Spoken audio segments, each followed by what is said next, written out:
미국이 우크라이나 전쟁에 집중하고 있는 가운데 북한 김정은의 도발도 점차 강도 높게 수위를 높이고 있습니다.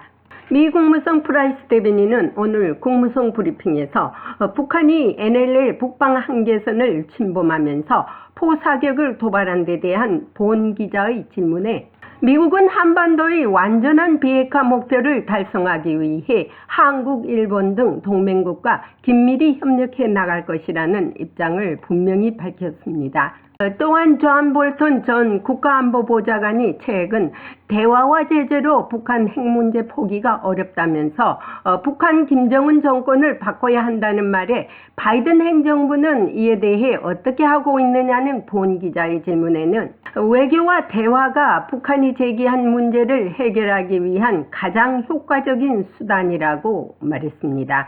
한편 미국이 한국의 전술핵 배치를 거절한 데 대해 북한이 최근 한국 정부를 조종하고 있는 데 대한 논평을 묻자 프라이스 대변인은 미국은 한국, 일본 등 동맹에 대한 약속은 분명하다면서 미국의 확장 억제 약속을 다시 한번 강조했습니다. Thank you, Lee. You know that North Korea invaded the northern limit line (NLL) early this morning.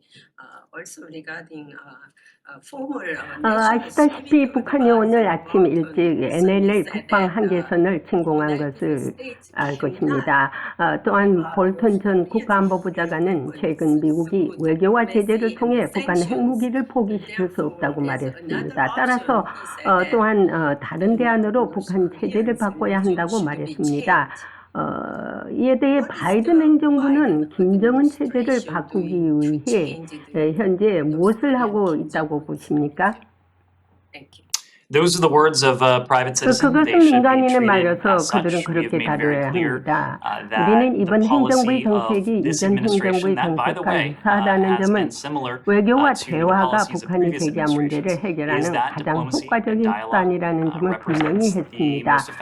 그것이 바로 우리가 조금 전에 말했듯이 대화와 외교의 열리는 이유입니다.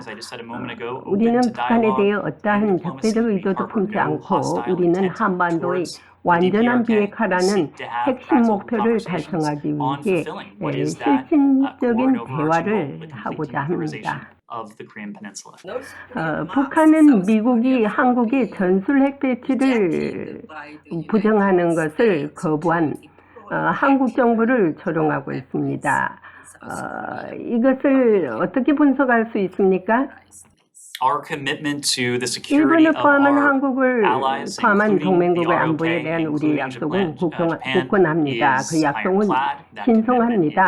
아시다시피 우리는 최근 확장 억제 실무그룹을 제기했습니다. 우리는 동맹국인 일본과 한국을 위한 확장 억제를 되다짐하며 약속합니다.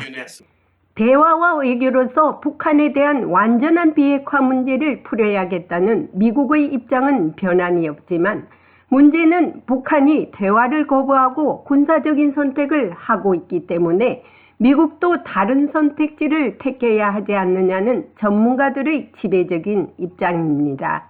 북한 김정은이 중국과 러시아의 뒷배경을 얻고 나쁜 행동을 불시에 저지를지에 대한 한국과 미국은 만반의 태세를 준비해야 할 때가 아닌가 생각해 봅니다. 국무성에서 보이스 오브 워싱턴 제니박입니다.